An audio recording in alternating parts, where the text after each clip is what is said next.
السلام علیکم ورحمۃ اللہ وبرکاتہ۔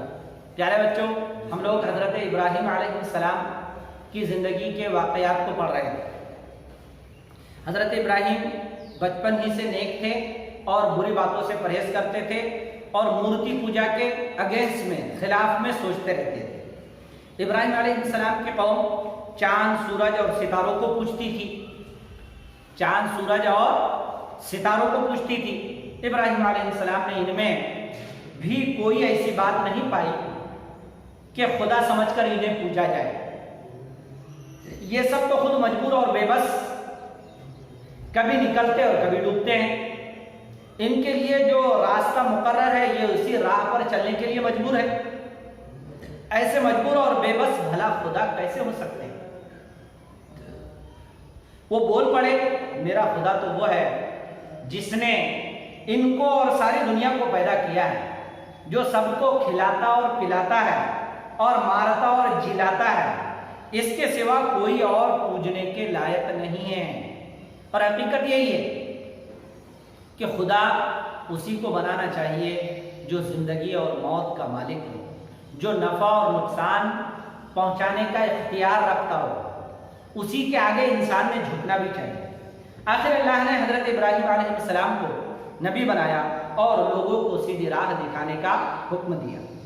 آپ علیہ السلام نے اللہ کا پیغام پہنچانا شروع کیا، لوگوں کو برائیوں سے روکنے اور بھلائیوں کا حکم دینے لگے۔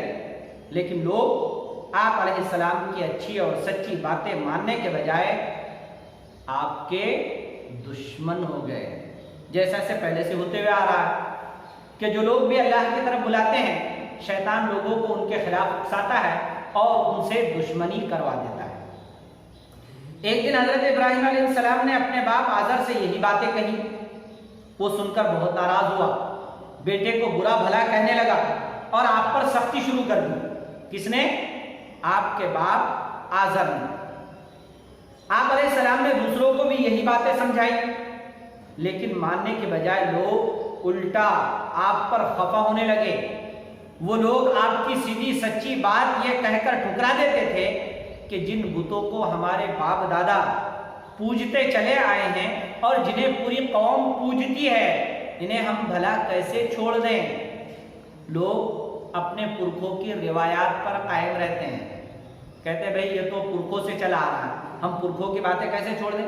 پرکھے غلط تھوڑی ہو سکتے ہیں۔ پرکھے مطلب ہمارے جو بڑے بزرگ گزرے ہیں، یعنی آپ کے دادا، پردادا، سکڑ دادا، یہ جو پرانے لوگ گزرے ہیں، لوگ پرانے لوگوں کی باتوں کو بہت پکڑ کر رکھتے ہیں اور شیطان انہیں اس پر اکساتا ہے کہ تمہارے پرانے لوگ تھے، تمہارے اپنے تھے، وہ غلط کیسے ہو سکتے ہیں؟ لیکن وہ غلط ہو سکتے ہیں اگر اللہ کی بات نہ مانیں۔ اللہ کی بات مانیں تو بالکل درست ہے، وہ صحیح ہے، لیکن اللہ کی اطاعت نہ کرے، مورتی پوجا کرے، شرک کرے، ظلم و زیادتی کرے، تو وہ ہمارے اپنے ہونے کے باوجود بھی غلط ہو سکتے ہیں۔ لیکن شیطان اپنوں کی محبت کے نتیجے میں اپنوں کی بات ٹھکرانے کے لیے تیار نہیں ہونے دیتا ہے اور نبیوں کی بات کو ٹھکرانے لگا دیتا ہے۔ آخر حضرت ابراہیم علیہ السلام نے اپنی قوم کو سمجھانے کے لیے ایک اور ترکیب سوچی۔ ہر قوم اور قبیلے اور ملک کے لوگوں کا ایک میلے کا دن ہوتا ہے۔ شہر کے اس میلے کے دن شہر کے تمام لوگ، مرد، عورتیں، بچے، بوڑھے، سب میلہ دیکھنے کے لیے چلے جاتے ہیں۔ تو حضرت ابراہیم علیہ السلام کی قوم نے بھی ایسا ہی کیا، سب لوگ میلہ دیکھنے کے لیے چلے گئے۔ حضرت ابراہیم اکیلے رہ گئے۔ آپ علیہ السلام نے ایک کلہاڑی لی۔ کیا لی؟ کلہاڑی لی اور بتوں کے پاس گئے جہاں بڑا مندر تھا۔ اب جہاں مندر ہوتا ہے وہاں پر بہت ساری مورتیاں رکھی ہوئی ہوتی ہیں۔ آپ کلہاڑی لے کر گھر سے نکلے تھے، مندر میں پہنچ گئے اور ایک ایک کر کے ہر بت کو توڑ ڈالا۔ ایک بڑے بت کو چھوڑ دیا، چھوٹے چھوٹے جتنے تھے سب کو توڑ ڈالا، صرف جو سب سے بڑا تھا اس کو چھوڑ دیا اور کلہاڑی اسی کے گلے میں ٹنگا دی، لٹکا دی۔ اب لوگ میلے میں جاتے ہیں تو واپسی میں مندر میں آ کر پوجا کرتے ہیں اور پھر اپنے گھروں کو جاتے ہیں۔